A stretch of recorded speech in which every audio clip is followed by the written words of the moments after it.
Rajesh Joshi sir, Pratyush भाई, आपकी बात पर उन्होंने कहा कि अगर परिसीमन राजनीतिक फायदे के लिए है तो उन्होंने कहा कि तो हमें इतिहास भी झांक कर देखना चाहिए, जो पहले हुआ क्या वो भी राजनीतिक फायदे के लिए था?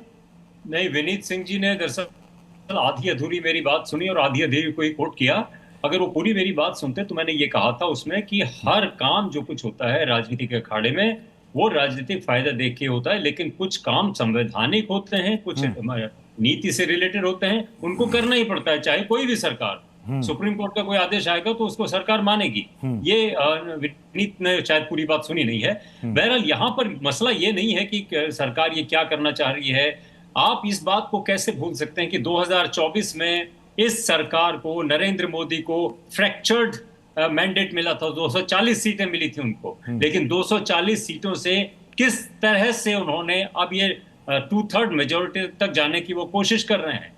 ये जर्नी जो है भारतीय लोकतंत्र के लिए को कितना मजबूत करने वाली है और कितनी कमजोर करने वाली है, इस पर ध्यान दीजिए। इस पर विपक्ष को भी ध्यान देना होगा जो शायद नहीं दे रहा है, और इस पर खुद सत्ता पक्ष के लोगों को ध्यान दे रहा। ये लोकतंत्र कहां तक जाएगा और किस शेप में रहेगा? क्या वो उसका शेप वही बनेगा जो एक प्रोजेक्ट के तहत बनाया जा रहा है? कि क्या संविधान बदलेगा? क्या संविधान अंबेडकर का रहेगा या वो बदलेगा? ये सब चीजें बहुत महत्वपूर्ण है। जी, प्रदीप भंडारी जी कुछ कहना चाह रहे हैं। मैं आ रहा हूं मदन आपके पास। प्रदीप भंडारी इस पर रिएक्ट करना चाह रहे हैं। ये कोई जो बोल रहे थे वो सिर्फ और सिर्फ भ्रम फैलाने का काम कर रहे हैं।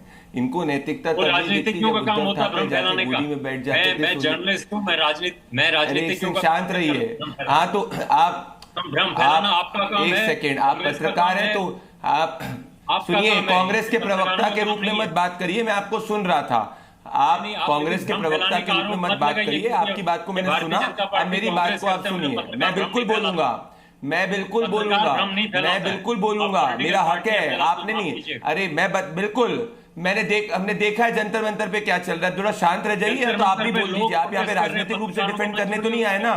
पत्रकारों को मत जोड़िए। सुनिए मेरी बात, वो कभी किसी का पक्ष नहीं लेगा। देखिए, भारतीय जनता पार्टी वाले देखा है हमने इंडिपेंडेंट पत्रकार कैसे, हमने देखा हमला मत कीजिए। सुनिए, हमने देखा आपका इंडिपेंडेंट पत्रकार किस तरीके के होते हैं। हाफिज सईद आप जैसे ही पत्रकार हैं जो कुरान में जिसको कहते हैं कि इनोसेंट का बेटा है, और ज्यादा बात करिए। सुनिए, आप बंद करिए, आप जाके ये बैठ के ढोंगीपन बंद करिए। आपकी पूरी आधी की आधी लॉबी जो बैठी हुई है, आप बंद करिए। आप यहाँ पे सर्टिफिकेट नहीं बांट रहे हैं, आप यहाँ पे सर्टिफिकेट नहीं बांट रहे हैं। आप चुप रहिए, या तो आप बोल दीजिए। यहाँ पे एक एक करके बोले। राजेश जोशी सर के सवाल पर नहीं, राजेश जोशी सर के सवाल पर रिएक्ट कर रहे हैं। प्रदीप भंडारी अपनी बात रखिए, पॉइंट वाइज रखिए, पॉइंट वाइज रखिए। प्रदीप भंडारी भ्रम फैला रहे हैं, मैं बिल्कुल बोलूंगा। अरे भाई, ये तब से आदमी ये तब से बोल रहे थे, मैंने इनको सुना। इनमें वो क्षमता नहीं है क्या सुनने की? ये कांग्रेस के प्रवक्ता बन रहे हैं क्या आपको जाके कांग्रेस का टिकट चाहिए तो कर लो, इस बात का जाके कांग्रेस का टिकट लड़ लो। देखा तुम्हारे जैसे न्यूज़ कैसे बैठे पड़े। और खुल के उतरना है तो मैदान में खुल के उतरो, ये पीछे से मत चलो। प्रदीप भंडारी को मेरे साथ रखिएगा। प्रदीप भंडारी जी, क्यों आपको ऐसा लग रहा है कि ये भ्रम फैलाने की कोशिश कर रहे हैं? पॉइंट वाइज समझाइए। मैं बता, पहली पॉइंट नंबर 1, इन्होंने बोला कि ये देश का लोकतंत्र कमजोर होगा। इस तरीके की क्या प्रोजेक्ट के हिसाब से हो रहा है? कॉन्स्टिट्यूशन का 42nd अमेंडमेंट और 84th अमेंडमेंट क्या कहता है भैया? क्या डीलिमिटेशन एक कॉन्स्टिट्यूशनल एक्सरसाइज है कि अनकॉन्स्टिट्यूशनल एक्सरसाइज है? कैसे पत्रकार है ये आदमी जो कहता है कि कॉन्स्टिट्यूशनल को बात करो तो भ्रम फैलाना हो गया, कोई प्रोजेक्ट की तरीके से बात हो गई? ये न्यूट्रल पत्रकारिता कर रहे हैं? किसका एजेंडा यहाँ पे चला रहे हैं? पॉइंट नंबर 2, ये नैतिकता की बात कर रहे हैं कि पार्टियां तोड़ी जा रही है, जोड़ी जा रही है, और भारतीय जनता पार्टी 2/3 मैंडेट से पहुंच रही है। भाई, जब शरद पवार के साथ में सोनिया गांधी ने अलायंस किया तो इनका उठा के देखिए ट्विटर प्रोफाइल और कमेंट। इनने जाके कोई भी इसका विरोध किया था? कोई विरोध नहीं किया था। ये सब एंटी भारतीय जनता पार्टी इनकी मानसिकता है, कम्युनिस्ट विचारधारा इनकी मानसिकता है। पॉइंट नंबर 2, क्या चुनावों के लोकतांत्रिक रूप से भारतीय जनता पार्टी चुनाव नहीं जीती? दिल्ली का चुनाव लोकतांत्रिक रूप से नहीं जीती? बंगाल का चुनाव लोकतांत्रिक रूप से नहीं जीती? क्या बंगाल का जो मैंडेट ऋतव्रता वाला है वो मामला कलकत्ता हाईकोर्ट के अंदर नहीं गया? क्या कलकत्ता हाईकोर्ट ने वर्डिक्ट नहीं सुनाई? कैसी फर्जी बातें कर रहे हैं यहाँ पे बैठ के और अपने आप को बड़ा ज्ञानी समझते हैं। इसी तरीके का ढोंग चलाते थे 70 सालों तक गांधी वाड्रा परिवार को बैक करने के लिए। मैं वापस से तथ्यों के ऊपर आना चाहता हूं। फैक्ट नंबर 1 मैं ये बोल रहा हूं, जो बिल आएगा उस वक्त देखा जाएगा। पर क्या डिलिमिटेशन या महिला रिजर्वेशन बिल इस देश के संविधान के हित में है कि नहीं है? क्या महिलाओं को 33% आरक्षण मिलना चाहिए कि नहीं मिलना चाहिए? इस पे इनने एक शब्द नहीं बोला आपके पत्रकार ने, क्योंकि इनको बचाना है गांधी वाड्रा परिवार को। 33% हम लेकिन प्रदीप जी महिला आरक्षण अब बिल नहीं रहा, महिला आरक्षण तो कानून बन गया है। विपक्ष कह रहा है कि इसी सीटों की संख्या में, उसे लागू कर दीजिए आप।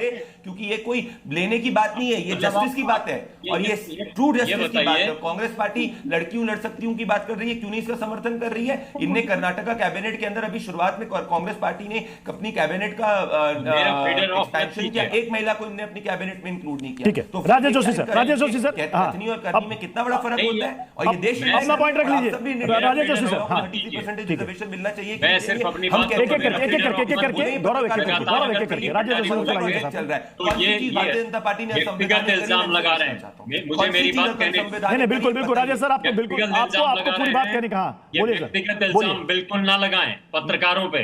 ये इनकी काम है, भारतीय जनता पार्टी, कांग्रेस, कम्युनिस्ट या इन लोगों का काम है कि वो भ्रम फैलाएं। पत्रकार का काम भ्रम फैलाना नहीं है। जो वस्तु स्थिति है इनको सूट नहीं करता है तो ये उसको कह देते हैं कांग्रेस के परिवार को बचा रहे हैं। इनको सूट नहीं करता है ये भारतीय जनता पार्टी को, और इनसे पहले मैंने देखा है कांग्रेस भी, ये तमाम लोग, तमाम political parties independent minded journalist को टॉलरेट नहीं कर सकते हैं। प्रदीप भंडारी को बहुत टाइम मिल गया यहाँ पे। व्यक्तिगत हमला करने की इनकी आदत पड़ गई है, इनकी आदत पड़ गई क्योंकि चाटुकार पत्रकार इनके यहाँ मिल गए हैं। हम उन चाटुकार पत्रकारों में नहीं है। हमको कुछ नहीं चाहिए, न कांग्रेस से, न भारतीय जनता पार्टी से, न ममता बनर्जी से, न अखिलेश यादव से, न राहुल गांधी से। इस बात को याद रखना, गांठ बांध के रखना प्रदीप भंडारी।